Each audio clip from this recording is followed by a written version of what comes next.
ತುಂಬ ವರ್ಷಗಳ ಹಿಂದಿನ ಘಟನೆ ಇದು. ಒಂದೂರಲ್ಲಿ ಒಬ್ಬ ಕುರುಪಿಯಾದ ಹುಡುಗ ಇದ್ದ. ಅವನ ಹೆಸರು ಸಂಕೇತ್. ಅವನು ತುಂಬ ಕುಳ್ಳ. ಅವನದು ಮಂಡು ಮೂಗು. ಅವನು ಯಾವಾಗಲೂ ಹರುಕರಕಾಗಿ ಬಟ್ಟೆ ಹಾಕಿಕೊಳ್ಳುತ್ತಿದ್ದ. ಏಕೆಂದರೆ ಅವನು ಬಹಳ ಬಡವ. ವಿಧವೆ ತಾಯಿಯನ್ನು ಬಿಟ್ಟರೆ ತನ್ನನ್ನು ನೋಡಿಕೊಳ್ಳುವವರು ಯಾರೂ ಅವನಿಗೆ ಇರಲಿಲ್ಲ. ಅವನು ಕಷ್ಟಪಟ್ಟು ದುಡಿಯುತ್ತಿದ್ದ.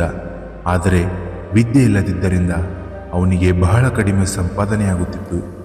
ಆದರೆ ಅವನು ಎಷ್ಟು ಸಂಪಾದಿಸುತ್ತಿದ್ದನೋ ಅಷ್ಟರಲ್ಲಿ ಅವನ ತಾಯಿ ನಿಭಾಯಿಸುತ್ತಿದ್ದಳು. ಆದ್ದರಿಂದ ಸಂಕೇತ್ ಸಂತೋಷವಾಗಿದ್ದ. ಆದರೆ ಅವನು ಒಂದೇ ಒಂದು ಸಮಸ್ಯೆ ಏನೆಂದರೆ, ಆ ಹಳ್ಳಿಯ ಹುಡುಗರು ಅವನ ಮೊಂಡು ಮೂಗನ್ನು ನೋಡಿ ಹಾಸ್ಯ ಮಾಡುತ್ತಿದ್ದರು. ದಿನಗಳು ಕಳೆದಂತೆ ಸಂತೋಷ್ ಬೆಳೆದು ದೊಡ್ಡವನಾದ. ಒಂದು ದಿನ ತನ್ನ ತಾಯಿ ಸತ್ತಾಗ ಅವನಿಗೆ ಬಹಳ ದುಃಖವಾಯಿತು. ಅವನ ತಾಯಿಯು ಹಾಸಿಗೆಯ ಪಕ್ಕದಲ್ಲಿ ಮಂಡಿಯೂರಿ ಕುಳಿತು, ಓ ಅಮ್ಮ, ಈಗ ನೀನು ನನ್ನನ್ನು ಬಿಟ್ಟು ಹೊರಟು ಹೋದೆ. ಇನ್ನು ಮೇಲೆ ನನ್ನನ್ನು ಯಾರು ನೋಡಿಕೊಳ್ಳುತ್ತಾರೆ, ಯಾರು ಅಡಿಗೆ ಮಾಡಿ ಹಾಕುತ್ತಾರೆ ಎಂದು ಗಟ್ಟಿಯಾಗಿ ಅತ್ತ. ಅವನನ್ನು ಸಮಾಧಾನಪಡಿಸಲು ನೆರೆಹೊರೆಯದವರು ಬಂದರು. ಹಳ್ಳಿಯ ಹಿರಿಯರು ತಮ್ಮ ತಮ್ಮಲ್ಲೇ ಮಾತಾಡಿಕೊಂಡು ಬಳಿಕ ಸಂಕೇತನನ್ನು ಒಂದು ಪಕ್ಕಕ್ಕೆ ಕರೆದರು. ಹಳ್ಳಿಯ ಮುಖಂಡ ಸಂಕೇತ್ಗೆ ಹೇಳಿದ, ನೋಡು ಸಂಕೇತ್, ನಿನ್ನ ತಾಯಿ ಸತ್ತು ಹೋದಳು. ಈಗ ನಿನ್ನ ಮನೆ ವಾರ್ತೆಯನ್ನು ನೋಡಿಕೊಳ್ಳುವುದಕ್ಕೆ ನಿನಗೆ ಯಾರೂ ಇಲ್ಲ. ಆದ್ದರಿಂದ ನೀನು ಮದುವೆ ಮಾಡಿಕೊಂಡರೆ ಒಳ್ಳೆಯದೆಂದು ನಮ್ಮ ಭಾವನೆ. ನೀನೇನು ಹೇಳುತ್ತೀಯ? ಇದನ್ನು ಕೇಳಿದ ಸಂಕೇತನಿಗೆ ತೀರುವ ಮೌನ. ಆದರೆ ಈ ಸಲಹೆ ಅವನಿಗೆ ಇಷ್ಟವಾಯಿತು. ಸ್ವಾಮಿ, ನಾನು ನಿಮಗೆ ನನ್ನ ನಿರ್ಧಾರವನ್ನು ನಾಳೆ ತಿಳಿಸುವೆ. ತಾಯಿಯ ಅಂತ್ಯಕ್ರಿಯೆಯನ್ನು ಮುಗಿಸಿ ಸಂಕೇತ್ ಮನೆಗೆ ಹಿಂದಿರುಗಿದ. ಒಂಟಿತನ ಅವನಿಗೆ ಬೇಸರವನ್ನು ತಂದಿತ್ತು. ಅವನು ಆಲೋಚಿಸಿದ, ನಮ್ಮ ಮುಖಂಡ ಹೇಳಿದ್ದು ಸರಿ, ನಾನು ಮದುವೆ ಮಾಡಿಕೊಳ್ಳಬೇಕು. ಬಳಿಕ ಅವನ ವರಾಂಡದಲ್ಲಿ ಕುಳಿತು ಗಲ್ಲದ ಮೇಲೆ ಕೈ ಇಟ್ಟುಕೊಂಡು ತನ್ನ ಮದುವೆಯ ಕುರಿತಾಗಿ ಚಿಂತಿಸತೊಡಗಿದ. ಇಡೀ ದಿನ ಮದುವೆಯ ಬಗ್ಗೆ ಚಿಂತಿಸಿದ. ನಾನು ಒಬ್ಬಳು ಸುಂದರಿಯನ್ನು ಮದುವೆ ಮಾಡಿಕೊಳ್ಳಬೇಕು. ಆದರೆ ಅಷ್ಟರಲ್ಲಿ ಇನ್ನೊಂದು ಆಲೋಚನೆ ಬಂದಿತು. ಆ ತುಂಟರ ಹಾಗೆ ಅವಳು ನನ್ನ ಮೊಂಡು ಮೂಗನ್ನು ನೋಡಿ ಹಾಸ್ಯ ಮಾಡಿ ನಕ್ಕರೆ, ಇಲ್ಲ, ನಾನು ಸುಂದರಿಯನ್ನು ಮದುವೆ ಮಾಡಿಕೊಳ್ಳುವುದಿಲ್ಲ. ಪುನಃ ಸಂಕೇತ್ ಬಹಳ ಹೊತ್ತು ಆಲೋಚಿಸಿ ಕೊನೆಗೊಂದು ನಿರ್ಧಾರಕ್ಕೆ ಬಂದ. ಮರುದಿನವೇ ಸಂಕೇತ್ ಹಳ್ಳಿಯ ಮುಖಂಡನನ್ನು ಭೇಟಿ ಮಾಡಿ ಅವನಿಗೆ ವಂದಿಸಿ ಬಳಿಕ ಹೇಳಿದ, ಮದುವೆಗೆ ನನ್ನ ಒಪ್ಪಿಗೆ ಇದೆ, ಆದರೆ ಹುಡುಗಿಗೆ ಮೊಂಡು ಮೂಗು ಇರಬೇಕು.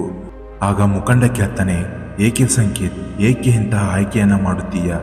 ಹಾಗಿಲ್ಲದಿದ್ದರೆ ಸ್ವಾಮಿ, ಆಕೆ ನನ್ನ ಮೊಂಡು ಮೂಗನ್ನು ನೋಡಿ ಹಾಸ್ಯ ಮಾಡಬಹುದು ಎಂದು ಮುಖಂಡನಿಗೆ ಉತ್ತರವನ್ನು ನೀಡುತ್ತಾನೆ. ಆಗ ವೃದ್ಧ ನಸುನಕ್ಕೂ ಹೇಳಿದ, ಒಳ್ಳೆಯದು ಸಂಕೇತ್, ನೀನು ಮದುವೆಗೆ ಒಪ್ಪಿರುವುದು ಸಂತೋಷ.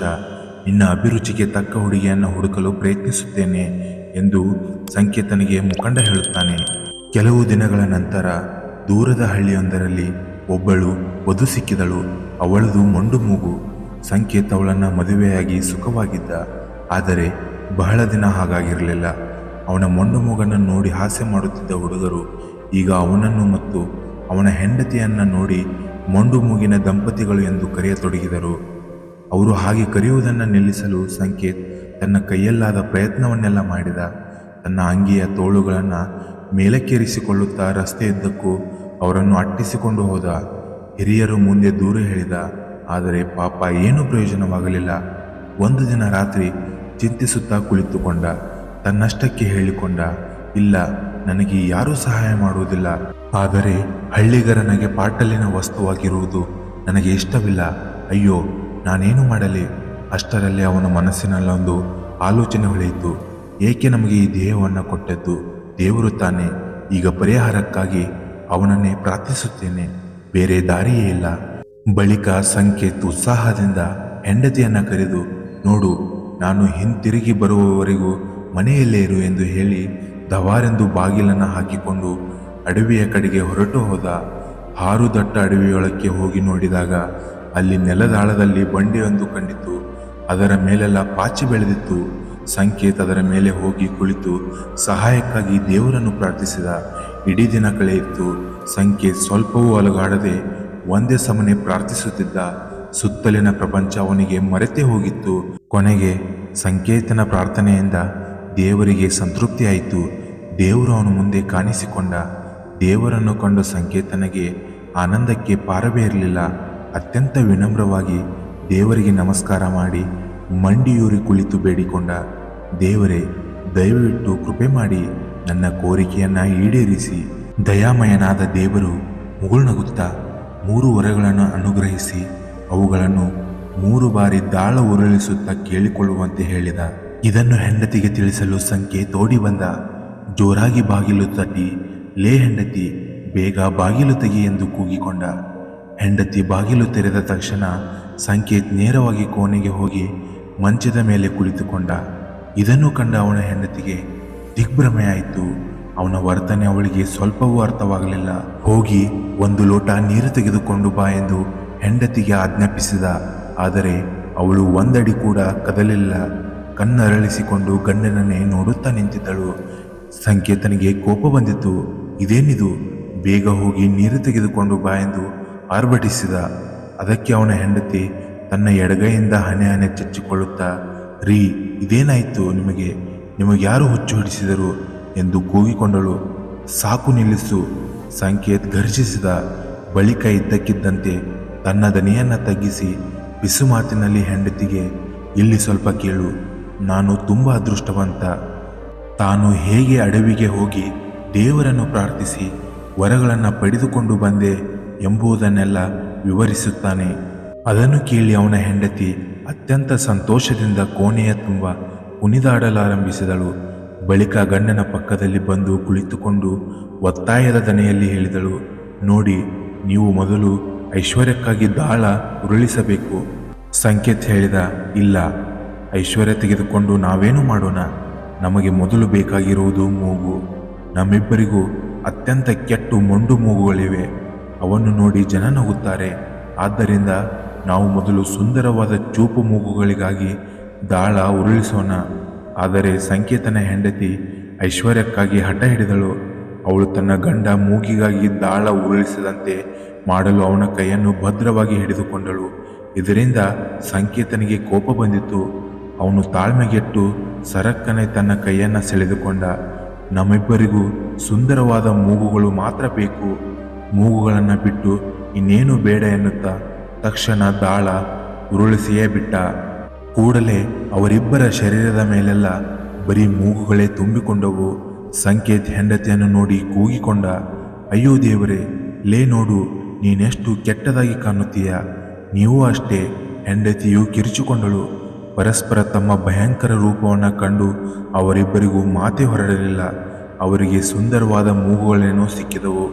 ಆದರೆ ಅವುಗಳಿಂದ ಅವರಿಗೆ ಎಂತಹ ತೊಂದರೆ ಆಯಿತೆಂದರೆ, ಅವುಗಳ ನಿವಾರಣೆಗಾಗಿ ಅವರು 2ನೆಯ ಬಾರಿಗೆ ದಾಳ ಉರುಳಿಸಲು ನಿಶ್ಚಯಿಸಿದರು.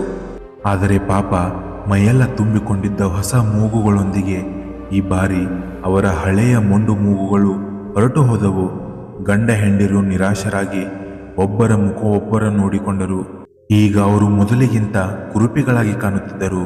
ಈಗ ಸಂಕೇತನಿಗೆ ಅಳುವುದೊಂದೇ ಬಾಕಿ. ಅವನು ಹೇಳಿದ, ನೋಡು, ನಾನೇನು ಮಾಡಿಬಿಟ್ಟೆ. ನಿನ್ನ ಮಾತನ್ನು ಕೇಳಿದ್ದರೆ ಚೆನ್ನಾಗಿತ್ತು. ಈಗ ಹೇಳು, ನಮಗೆ 2 ಸುಂದರವಾದ ಮೂಗುಗಳು ಬೇಕು ಅಂತ ದಾಳ ಉರುಳಿಸಲೇ? ಆಗ ಸಂಕೇತನ ಹೆಂಡತಿ ತನ್ನ ಮೂಗಿಲ್ಲದ ಮುಖವನ್ನು ಕೈಗಳಿಂದ ಮುಚ್ಚಿಕೊಂಡು ಉತ್ತರಿಸಿದಳು, ನೋಡಿ, ನಮಗೆ ಸುಂದರವಾದ ಮೂಗುಗಳು ಬಂದು ಬಿಟ್ಟರೆ ಆಗ ಜನ ಖಂಡಿತವಾಗಿ ಈ ಬದಲಾವಣೆಗೆ ಕಾರಣವನ್ನು ಕೇಳಿಯೇ ಕೇಳುತ್ತಾರೆ. ಅವರಿಗೆ ಸತ್ಯ ಸಂಗತಿ ಗೊತ್ತಾದರೆ ಆಗ 3 ವರಗಳನ್ನು ಪಡೆದು ಕೂಡ ನಮ್ಮ ಪರಿಸ್ಥಿತಿಯನ್ನು ಉತ್ತಮಪಡಿಸಿಕೊಳ್ಳದೆ ಹೋದ ನಾವು ಅವರ ಮುಂದೆ ಎಂತಹ ಮೂರ್ಖರಾಗಿ ಕಾಣಬೇಡ.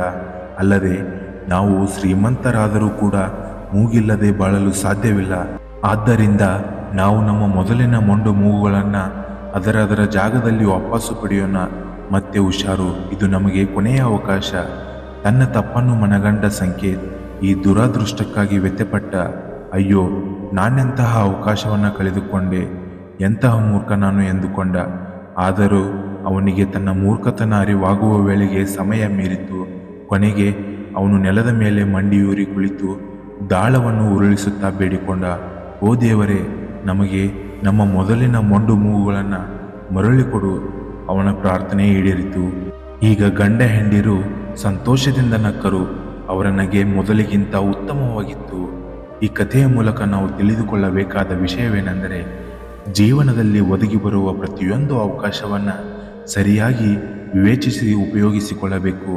ಇಲ್ಲದಿದ್ದರೆ ನಿಮ್ಮ ಒಂದು ಅವಕಾಶ ಕಳೆದುಕೊಂಡರೆ ಜೀವನವೆಲ್ಲ ವ್ಯತ್ಯಪಡಬೇಕಾಗುತ್ತದೆ.